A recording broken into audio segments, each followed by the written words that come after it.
Hello again all, and welcome back to the channel. If you're new here, my name's Martin, and Cut Loose channel is sort of my attempt to show some of my experiences now that I've retired. You join me this time. I've just left the River Cam. Okay then, I've just come through Upware Lock. I've filled up the water. Now I'm going to make the short trip down Wicken Lode to the Cock Up Bridge, where hopefully there's a visitor mooring there where I'll plonk myself for today's cricket. And yeah, Wicken, here we come.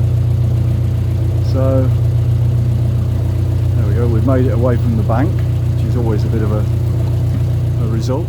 So I remember during my last year working at Wicken Fen, I'd sometimes walk down these moorings and look at boats and think, well, I like what they've got, or yeah, I'm not sure about that. It's interesting, when I first went looking at boats, I had all these preconceived ideas of what I wanted, what was needed, what was good, what wasn't good, and I'm not sure that I actually adhered to many of them when I actually bought this one. It doesn't mean that I regret anything, it just means that yeah, compromise, certain things tick the boxes, or tick bigger boxes than other things, and yeah, I'm very pleased with the boat, very pleased. Space down here does look a little bit at a premium. Hopefully there's one right on the end. Oh yeah, I think we're in luck. Yeah, there is it.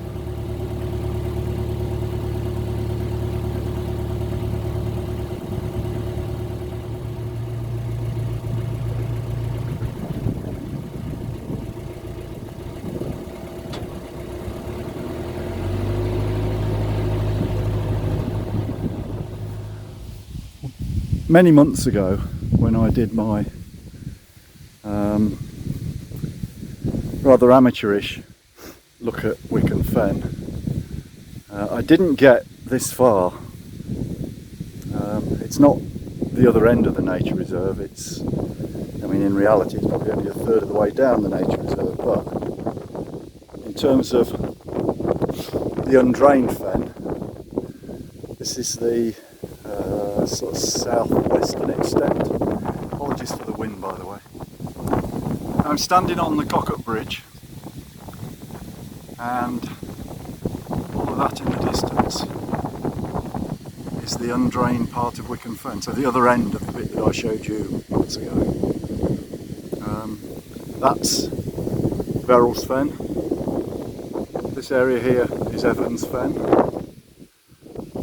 and down the Lode, that tall tree you can see in the distance, that's the start of Burwell Fen, and then we've got Tubney Fen and so on all the way down. So this is the other end. As I say, I'm going to stay here. I'm going to stay moored here tonight at least, and then make my way down Wicken Lode. Ooh, lots to be a lot of weed in there. Hopefully the trip boat that runs from Wicken is going to clear some of that, and then I'll probably help clear some of it as well. So there we are, and that's the Cock Up Bridge. It's an old or a replica of an old drover's bridge. Shortly after I arrived at Wicken in 1995, the old bridge was on its last legs. I don't know whether it was which iteration of the bridge it was. It probably wasn't the original, but it was on its last legs. So it was taken to pieces, and a new one was built in its place in exactly the same style, albeit the supports underneath were made a little wider so that boats could get in and out. But It's an old drover's bridge, and it's quite interesting. As you can see, these channels here were left for cartwheels, so that you could get a horse and cart up here. And these treads, although it's quite steep, these treads would have given a horse or a donkey a little bit of purchase crossing the bridge. But as a drover's bridge, livestock would have been taken over here. So that's the Cock Up Bridge. And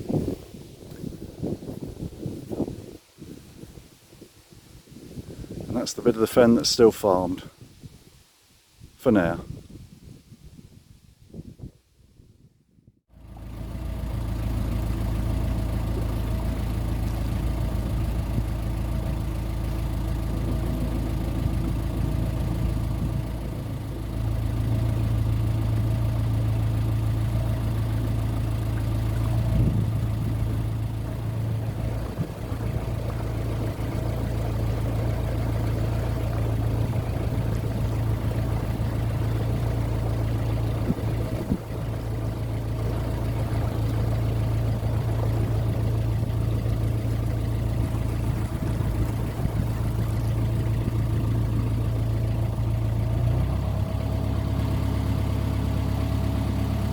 Okay, well, here we go on the final leg of this part of my never-ending journey. We're now entering Wicken Lode and Wicken Fen, and yeah, should take about 20 minutes to get down to my next mooring.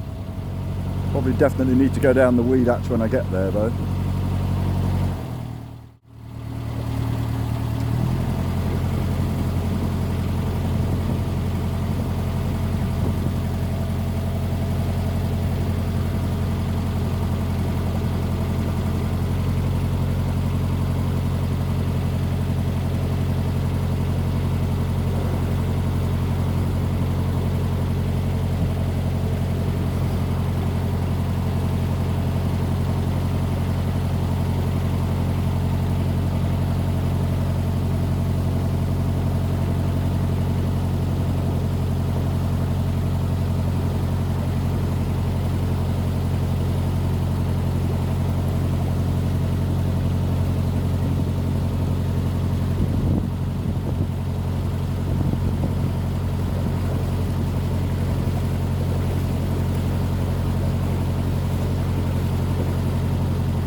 Just along here on the right, you'll notice a slightly lower section of bank. This is a spillway that was installed to take flood storage when the lodes and the rivers can't cope. The water will overtop this section of bank and then flow into Adventurous Fen. And this section of Adventurous Fen, being some 300 or so acres, about 120 odd hectares, can more than cope. And it helps to protect villages like up where.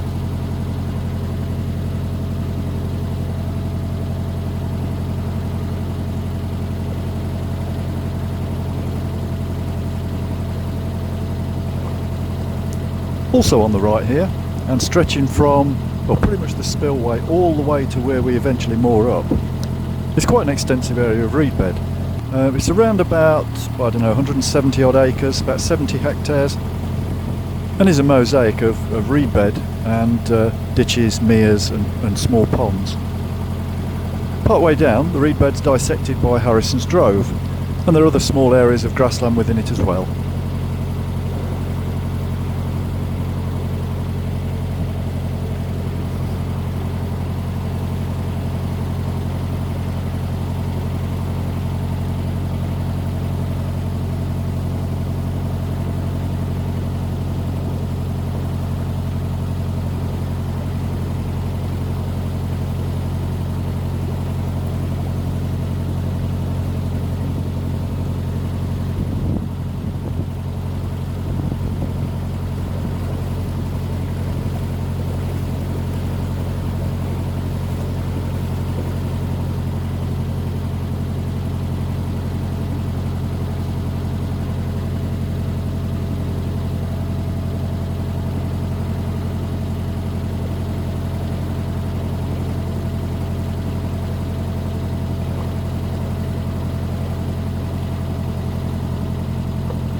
On the left here, and stretching for quite some way, is an area on the nature reserve known as Verrill's Fen.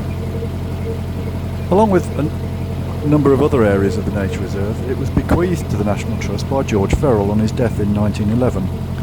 Verrill's Fen is around about 120 acres or 50 hectares in extent, and at present is managed a combination of extensive grazing with conics and Highland cattle. Parts of it are cut in the traditional way, and another section of it is actually left to succeed. George Verrill, incidentally, was one of the most important benefactors of the early stages of the National Trust tenure at Wicken Fen. In total, he bequeathed around about 250 acres of land, which are now part of the nature reserve.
sure if you can make them out, but the white markers that are periodically spaced along this part of the fen are indicators of which, or the boundaries of the sections that are cut in any one year. So this area, well, used to be, I'm not sure if it still is, but was cut on a 3-year cycle. So each one of these strips between the markers would be cut every 3 years on a rotation.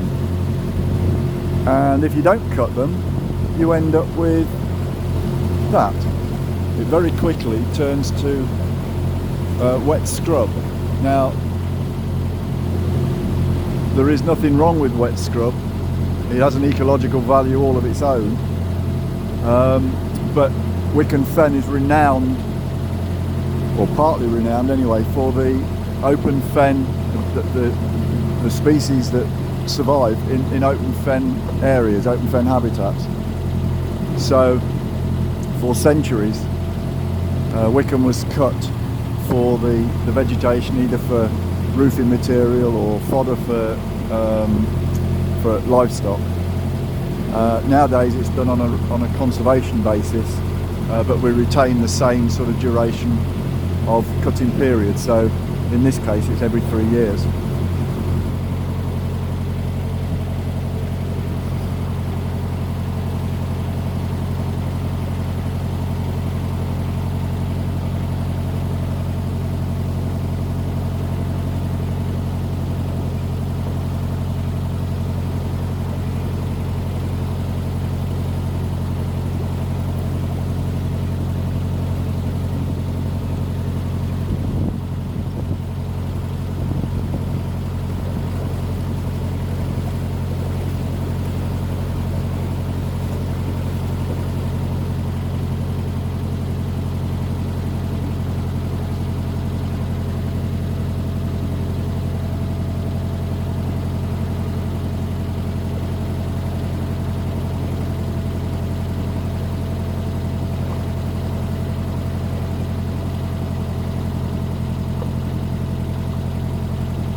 Okay, well, coming up on the right is an area known as the Godwin's Triangle, and although not very big, it did play a fundamental part in the research of Sir Harry Godwin and Sir Arthur Tansley and their research in the 1920s. They were studying how land succeeded if left alone, and the triangle was to monitor the progress of scrub encroachment. But overall, the work on the triangle and the related Godwin plots on another part of the nature reserve were a massive contribution to what we now know, the science of ecology.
we've got coming up here is almost as recognisable a landmark as the Wicken Fen wind pump, and it's the old tower hide. It's 2 years older than I am, so it's very old. We're both looking a little bit dog-eared now, but it was built to overlook the mere, which is on my right. Those holes, incidentally, and the patches that cover the other holes were made by woodpeckers. Because it's hollow inside, it resonates, and so when they're displaying in the spring, they come and pound away at the tower hide because it resonates and the sound carries. Unfortunately, it also lets the rain in, so hence the patches.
Now, all along the side of the Lode, in fact all around the nature reserve if you go for a walk, you'll see alder buckthorn growing. Now, alder buckthorn is an important constituent part of Fenland plant communities, and Wicken's no exception. But it played a significant role in Wicken Fen's contribution to the Second World War effort. So when alder buckthorn is converted into charcoal, it burns at a steady and reliable rate, which made it a fantastic material for the manufacture of fuses.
Okay then, we've reached the mooring at the end of Wicken Lode, or where Wicken Lode joins Monk's Lode. And with so many things to do and people to see and visit, this was going to be the end of this vlog. And then I was going to do a separate vlog on my journey along to the end of Reach Lode. But as you'll see in a few minutes, didn't quite go to plan. My name's Martin. You join me today. I am just leaving the moorings at Wicken Fen to make the slow journey back up Wicken Lode towards Reach Lode. When I get there, I'm going to turn left and go along Reach Lode towards the village of Reach.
So we're now on Reach Lode.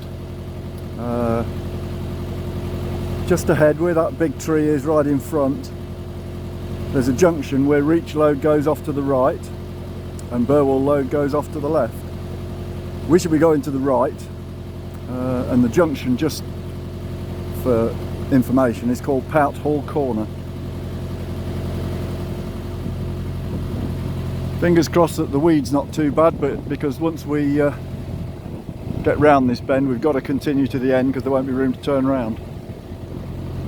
And I have noticed in the last 200 or 300 yards there's a lot of the blanket algae that I encountered on the middle level started to appear, so hopefully there is still a clear channel through the middle.